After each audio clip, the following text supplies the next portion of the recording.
Hi friends. तो आज ये हमारा पहला टॉपिक जो है हमने सिलेक्ट किया है वो है मैट्रिक्स। तो मैट्रिक्स को हम डिटेल में स्टडी करेंगे। पहले एकदम बेसिक से स्टार्ट करेंगे और फिर उसे हाई लेवल तक लेके जाएंगे। तो पहले स्टार्ट करेंगे कुछ इंपॉर्टेंट बातें मैट्रिक्स के बारे में, जैसे कि मैट्रिक्स का ओरिजिन कहां से हुआ, मैट्रिक्स के एप्लीकेशन क्या होते हैं, मैट्रिक्स एक्चुअल में होता क्या है, मैट्रिक्स के टाइप्स कितने हैं। ये सारी बातें आज हम डिस्कस करने वाले हैं। तो पहले स्टार्ट करते हैं कि मैट्रिक्स ये टर्म कहां से इंट्रोड्यूस हुआ। तो मैट्रिक्स टर्म को मिडल 19th सेंचुरी में आर्थर कैली ने इंट्रोड्यूस किया। ये एक मैथमेटिक्स इंग्लिश के मैथमेटिशियन थे। इंग्लिश मैथमेटिशियन मीन्स ब्रिटेन के एक मैथमेटिशियन थे जिन्होंने इस टर्म को इंट्रोड्यूस किया था, आर्थर कैली, जिनका नाम है मैट्रिक्स को। और जब इन्होंने इस चीज को इंट्रोड्यूस किया था तो उनका एम ये था कि साइमल्टेनियसली इक्वेशन को सॉल्व करने का। अगर हमारे पास कोई साइमल्टेनियसली इक्वेशन है, उस इक्वेशन को सिंपल तरीके से सॉल्व करने के लिए उन्होंने इस टर्म को इंट्रोड्यूस किया था जिसका नाम है मैट्रिक्स। बट आज अगर हम देखें तो मैट्रिक्स के बहुत सारे एप्लीकेशन हैं। जैसे फॉर एग्जांपल लीनियर प्रोग्रामिंग के अंदर हम मैट्रिक्स का यूज करते हैं। इसके अलावा हम यूज करते हैं इसको गेम थ्योरी में। इसके अलावा बहुत सारे इकोनॉमिस्ट हैं, अपने अकाउंटिंग वगैरह में यूज करते हैं। तो ऐसे बहुत सारे एप्लीकेशन हैं, सिर्फ मैथ्स में नहीं बल्कि फिजिक्स, केमिस्ट्री, इंजीनियरिंग और लीनियर प्रोग्रामिंग में मैट्रिक्स का यूज किया जाता है। तो बहुत ही ज्यादा एप्लीकेशन है मैट्रिक्स का। इसके अलावा मैथ्स में अगर हम हायर मैथमेटिक्स स्टडी करेंगे तो उसमें काफी एप्लीकेशन है मैट्रिक्स का, जहां हम देखते हैं कि किस तरीके से लीनियर ट्रांसफॉर्मेशन को मैट्रिक्स के साथ कंपेयर किया। अब इसमें होता क्या है, मान लो हमारे पास कोई रियल लाइफ के कोई प्रॉब्लम्स हैं, मीन्स रियल लाइफ प्रॉब्लम्स को, वो सारे प्रॉब्लम जो कि लीनियर इक्वेशन के फॉर्म में हो, उन सारे प्रॉब्लम को हम मैट्रिक्स फॉर्म में कन्वर्ट करते हैं या फिर उनके डेटा को मैट्रिक्स के फॉर्म में लिखा जाता है। जो भी डेटा होगा उनको मैट्रिक्स के फॉर्म में लिख के, जो डेटा होंगे उनकी वैल्यू को मैट्रिक्स के फॉर्म में रिप्रेजेंट करके फिर यहां हम उसको सॉल्व करते हैं और फिर से उसे कन्वर्ट कर देते हैं हमारे रियल लाइफ प्रॉब्लम में। तो इस तरीके का ये प्रोसेस है। तो हम देखेंगे कि ये मैट्रिक्स होता क्या है, इसके टाइप्स कितने हैं। तो ये सारी बातें आज हम डिस्कस करने वाले हैं। तो स्टार्ट करते हैं हमारा टॉपिक मैट्रिक्स। तो याद रखना मैट्रिक्स को इंट्रोड्यूस किसने किया था, आर्थर कैली ने इंट्रोड्यूस किया था मिडल 19th सेंचुरी में, यानी कि 80-50 के आसपास। ठीक है। तो अब पहला क्वेश्चन ये कि मैट्रिक्स होता क्या है।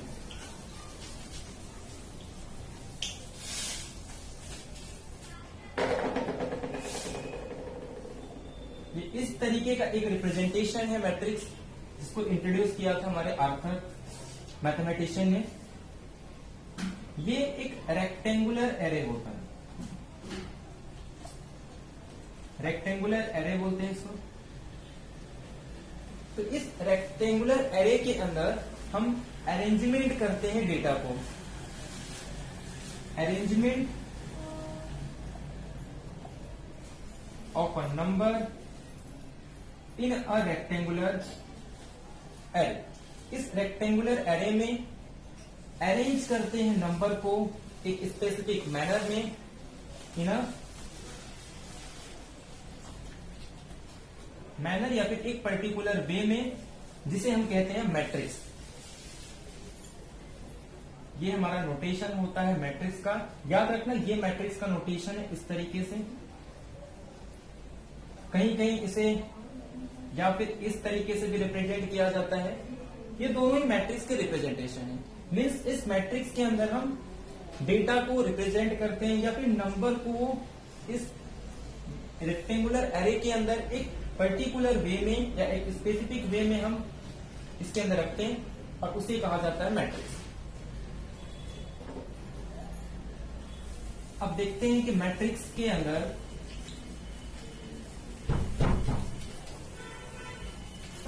अब कुछ एग्जाम्पल देखते हैं हमारे रियल लाइफ प्रॉब्लम के। जैसे फॉर एग्जाम्पल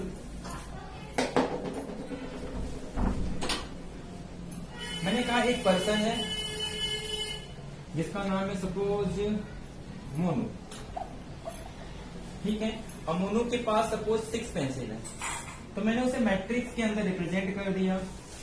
अब ये डेटा ये बता रहा है कि मोनू के पास कितने पेंसिल है, तो मोनू के पास 6 पेंसिल है। तो ये एग्जाम्पल हो गया। मान लो अब मोनू के पास मान लो 5 पेंसिल है और 6 पेन है, तो हम इसे कैसे रिप्रेजेंट करेंगे? मोनू एक पर्सन है जिसके पास पेन और पेंसिल है। मान लो मोनू के पास 5 पेन है और 6 पेंसिल है, तो ये हमारा मैट्रिक्स का एक रिप्रेजेंटेशन हो गया। तो इस तरीके से हम मैट्रिक्स में रिप्रेजेंट कर देंगे। ये हो गया हमारा मैट्रिक्स फॉर्म। अगर टेबल में देखें तो कुछ इस तरीके का टेबल होगा कि मोनू के पास पेन कितने हैं 5 और मोनू के पास पेंसिल कितने हैं 6, लेकिन मैट्रिक्स में रिप्रेजेंट करना होगा तो इस तरीके से हम मैट्रिक्स में रिप्रेजेंट कर सकते हैं। अब मान लो एक और पर्सन आ गया जिसका नाम है सोनू। अब इस सोनू के पास 7 पेन है और 8 पेंसिल है, तो ये टेबल फॉर्म इसी चीज को मैट्रिक्स में हम ऐसे रिप्रेजेंट कर देंगे। तो मैट्रिक्स में मीन्स इस रेक्टेंगुलर एरे के अंदर हमने डेटा को रिप्रेजेंट किया, मीन्स एक नंबर को अरेंज किया एक स्पेसिफिक वे में, जिसे हम मैट्रिक्स कहते हैं। अब कुछ और बातें देखते हैं मैट्रिक्स के बारे में।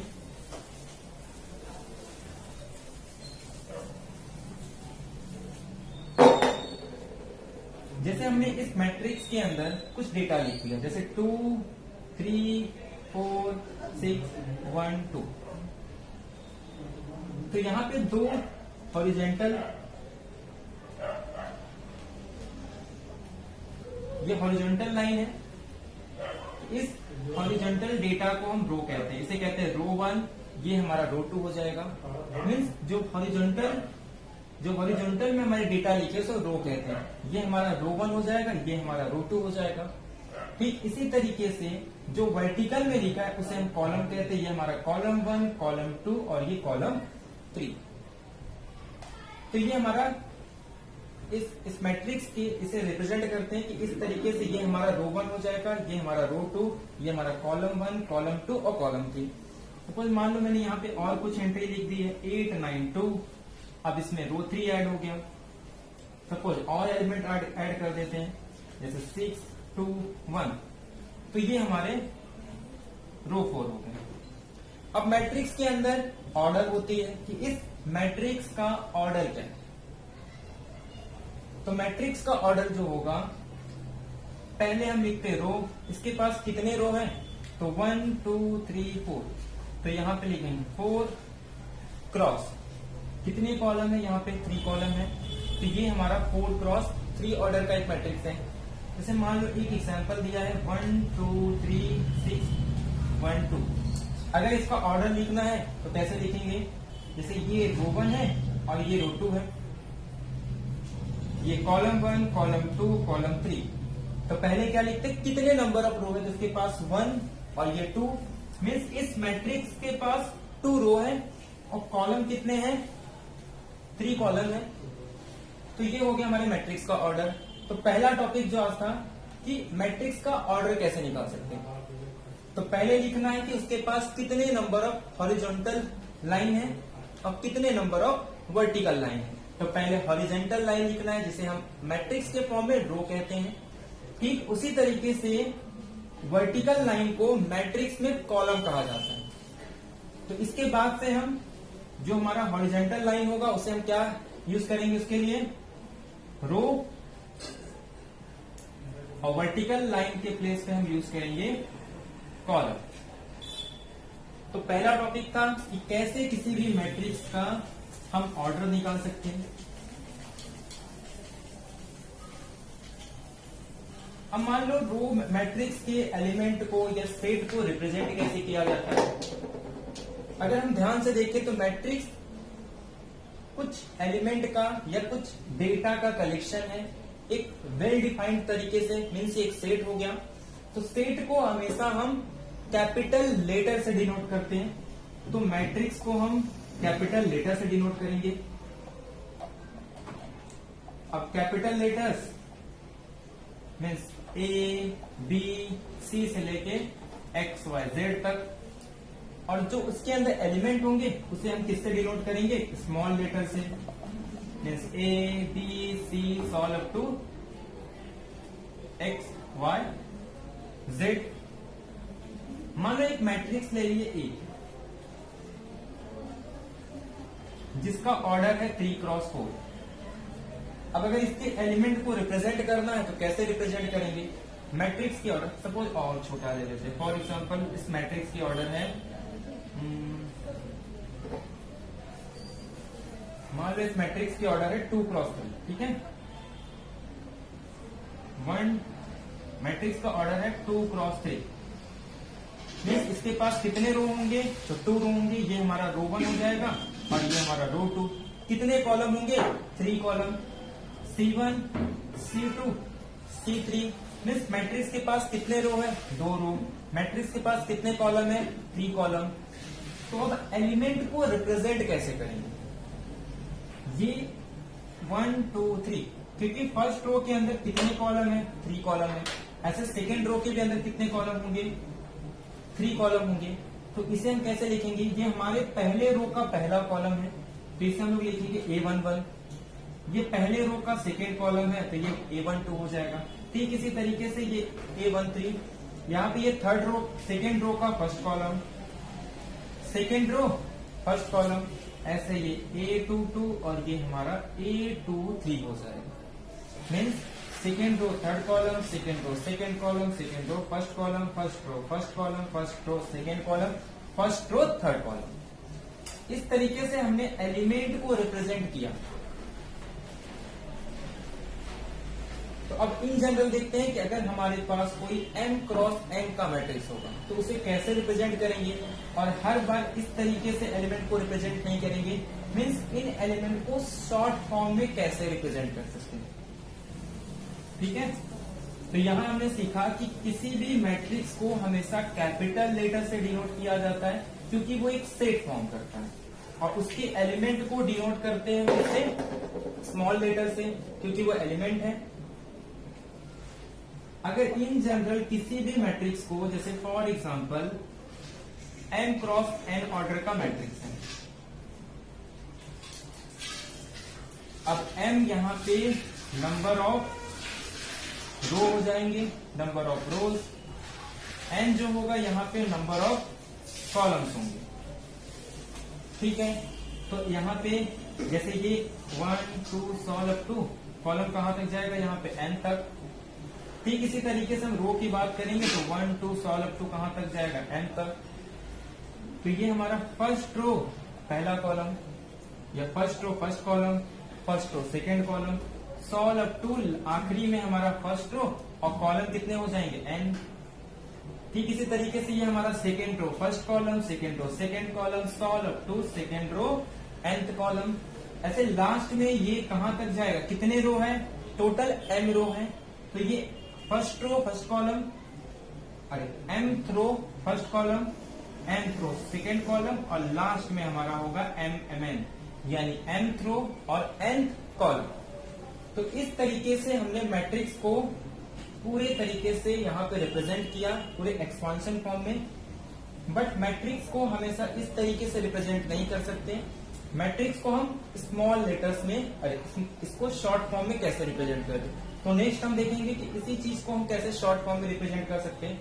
एक चीज याद रखना है कि ये जो m है ये हमारे नंबर ऑफ रो होते हैं, यहाँ पे जो n है वो नंबर ऑफ कॉलम्स होते हैं।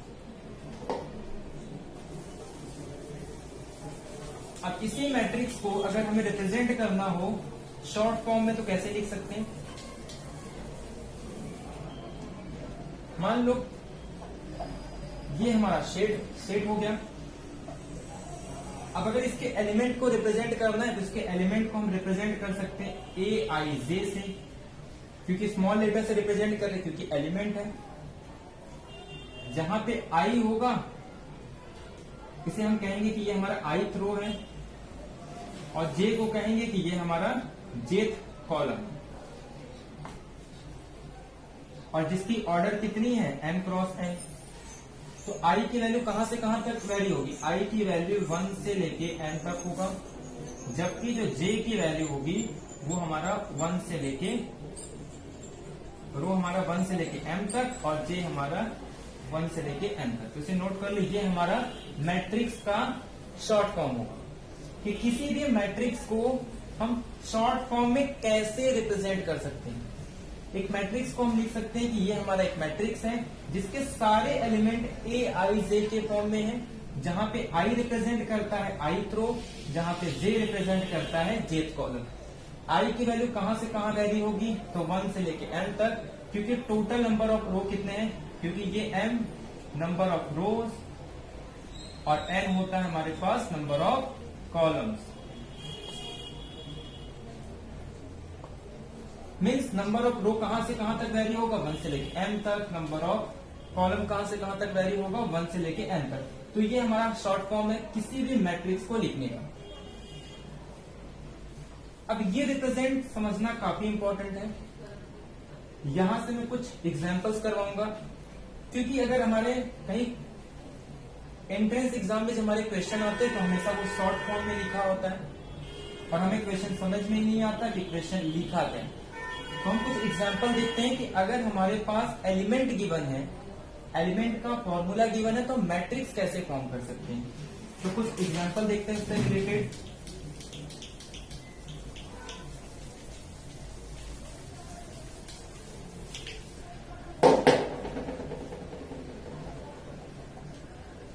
जैसे मान लो एक मैट्रिक्स के एलिमेंट रिप्रेजेंट किया है कि a i j is equal to i plus j by 2, where i की वैल्यू 1 से लेके 2 तक जा रही है, जबकि जे की वैल्यू 1 से लेके 3 तक जा रही है। तो ये मैट्रिक्स क्या कह रहा है कि एक मैट्रिक्स है जिसके सारे एलिमेंट इस फॉर्मूले से जनरेट होंगे, और जहां पे आई की वैल्यू कहां से कहां वैरी हो रही है, 1 से लेके 2 तक। मीन्स यहाँ पे n कितना है, 2। g कहां से कहां तक वैरी हो रहा है, 1 से लेके 3 तक। मीन्स जो हमारे पास m कितना है, 2, और n की वैल्यू है जो 3। मीन्स नंबर ऑफ रो कितने हैं, 2, और नंबर ऑफ कॉलम कितने हैं, 3। तो एक मैट्रिक्स बनाएंगे जिसका ऑर्डर होगा 2 क्रॉस 3। तो 2 क्रॉस 2 के एलिमेंट कैसे होंगे, first row first column, first row second column, first row third column. क्योंकि कॉलम कहां तक जाने वाला है, 1 से लेके 3 तक, लेकिन रो कहां से कहां तक जाएगी, 1 से लेके 2 तक। तो second row first column, second row second column, second row third column. तो इस तरीके का हमारा मैट्रिक्स होगा 2 क्रॉस 3 ऑर्डर का। बट यहाँ की एलिमेंट जो होंगे वो कहां से जनरेट होंगे, इस फॉर्मूले से। जैसे फॉर एग्जाम्पल हमें फॉर्म करना है A11, तो A11 कैसे फाइंड करेंगे, ये किसको रिप्रेजेंट करता है, आई को, ये किसको रिप्रेजेंट करता है, जे को। तो आई के प्लेस पे यहाँ 1 है, ये हमारे आई की वैल्यू है, ये हमारे जे की वैल्यू है। तो फॉर्मूले में पुट कर देंगे, आई के प्लेस पे 1, जे के प्लेस पे 1, और बाएं में 2। तो 2/2 हमारा आंसर आ जाएगा 1। ठीक इसी तरीके से A12 निकाल सकते हैं, तो ये हो जाएगा 1 प्लस 2/2 यानी 3/2। इसी तरीके से A13 निकाल सकते हैं, तो 1 प्लस 3/2 ये हमारा 4/2 यानी कि ये आंसर आ जाएगा 2। और इसे हम यहाँ पे, तो A11 की वैल्यू हो जाएगी 1, A12 की वैल्यू हो जाएगी 3/2, A13 की वैल्यू हो जाएगी 2। ऐसे A21 निकाल सकते हैं। अगर यहाँ पे 2 पुट करेंगे तो 2 प्लस 1/2, तो 2 प्लस 1 कितना हो जाएगा, 3/2। ये हमारा आंसर हो गया 3/2। यहाँ पे 2 पुट करेंगे, अब ये क्या है, A22 है, तो 2 प्लस 2 4, 4/2 कितना हो जाएगा यहाँ पे 2। ऐसे यहाँ पे A23 है, तो I के प्लेस पे 2, J के प्लेस पे 3, 2 प्लस 3 5, और 5/2 कितना हो जाएगा, 5/2। तो ये हो गया हमारा मैट्रिक्स फॉर्म। तो अगर कहीं पे भी हमें इस तरीके का वैल्यू दिया है तो इससे हम मैट्रिक्स फॉर्म कर सकते हैं। तो इससे रिलेटेड जितना ज्यादा एग्जाम्पल सॉल्व करेंगे उतना हमारा अंडरस्टैंडिंग लेवल अच्छा होगा। तो इससे रिलेटेड हम आज कुछ इंफॉर्मेशन देखते हैं कि जैसे डायगोनल मैट्रिक्स के एंट्री के लिए हमारा इसके एलिमेंट को कैसे लिख सकते हैं, तो कुछ और डिस्कस करते हैं, ठीक है। और इससे रिलेटेड मैं कुछ होमवर्क में कुछ एग्जांपल्स दूंगा जिससे कि आपका अंडरस्टैंडिंग लेवल और अच्छा होगा, ठीक है।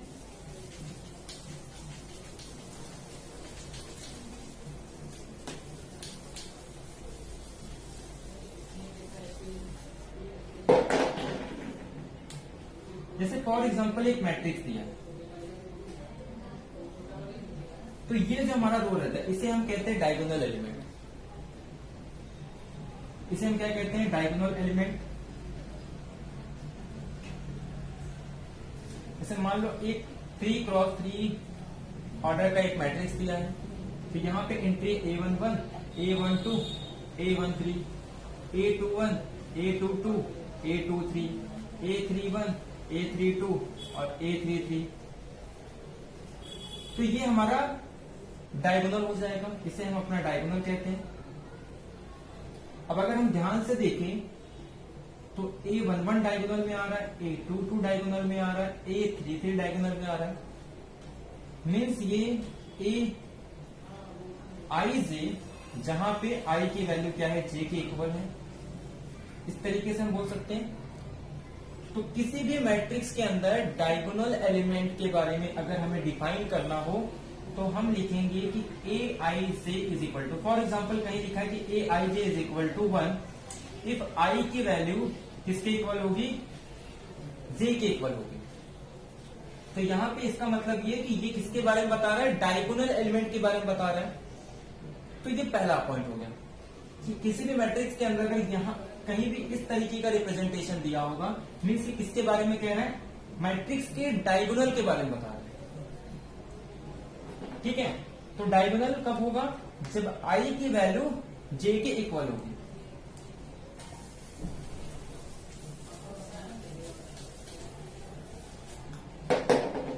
तो ये पॉइंट याद रखना है कि डायगोनल कब होता है, जब Aij, तो डायगोनल वेयर I की वैल्यू J के इक्वल होगी। अब अगर डायगोनल के ऊपर के एलिमेंट को ध्यान से देखिए, ध्यान से देखना, ये 1 और 2 है, यहां पे भी कॉलम ज्यादा है, यहां पे भी कॉलम की वैल्यू ज्यादा है और यहां पे भी कॉलम की वैल्यू ज्यादा है। अब कॉलम की वैल्यू को किससे रिप्रेजेंट करते हैं, J से, और रो को किससे रिप्रेजेंट करते हैं, I से। मीन्स हर बार कॉलम की वैल्यू किससे ग्रेटर है, I से ग्रेटर है। तो मैं डायगोनल के ऊपर के एलिमेंट को अगर रिप्रेजेंट करना है, मुझे ये बताना है कि डायगोनल के ऊपर के सारे एलिमेंट 1 है। मीन्स अगर मुझे शॉर्ट फॉर्म में डिफाइन करना है कि डायगोनल एलिमेंट के ऊपर वाले सारे एलिमेंट 1 है, तो इस तरीके के डिफाइन करेंगे कि Aij की वैल्यू 1 होगी जब J की वैल्यू ग्रेटर देन I होगी। इस रिप्रेजेंटेशन का मतलब होता है कि ये डायगोनल के ऊपर वाले एलिमेंट के बारे में बात कर रहे हैं। इसी तरीके से थर्ड, मान लो हम कहीं लिख रहे हैं कि Aij इज इक्वल टू 1, मुझे अब डायगोनल के नीचे एलिमेंट के बारे में बताना है। तो मैं अब यहाँ पे ध्यान दो, यहाँ पे ये 2 ग्रेटर देन 1 है, यहाँ पे भी 3 ग्रेटर देन 1 है, यहाँ पे भी 3 ग्रेटर देन 2 है।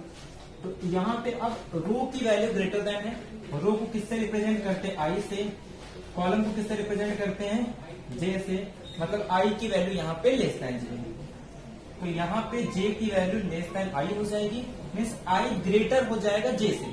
इसका मतलब क्या है कि अब ये किसके बारे में बात कर रहा है, डायगोनल के नीचे एलिमेंट के बारे में। तो डायगोनल के नीचे वाले एलिमेंट क्या हो जाएंगे, 1। तो ये कुछ हमारा रिप्रेजेंटेशन है कि हम कैसे डायगोनल के एलिमेंट को रिप्रेजेंट कर सकते हैं, कैसे डायगोनल के ऊपर वाले एलिमेंट को रिप्रेजेंट कर सकते हैं और कैसे डायगोनल के नीचे वाले एलिमेंट को रिप्रेजेंट कर सकते हैं। ठीक है, तो ये आज का हमारा लेक्चर था। नेक्स्ट लेक्चर में हम डिस्कस करेंगे टाइप्स ऑफ मैट्रिक्स, कितने टाइप्स के मैट्रिक्स होते हैं, वो सारा हम नेक्स्ट लेक्चर में डिस्कस करने वाले।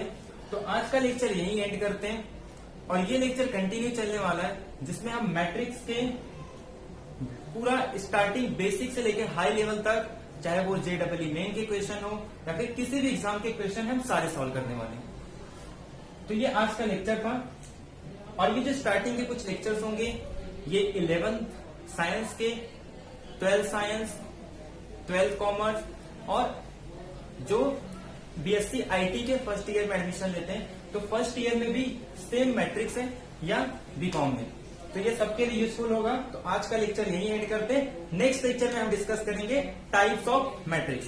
ठीक है, thank you to all of you.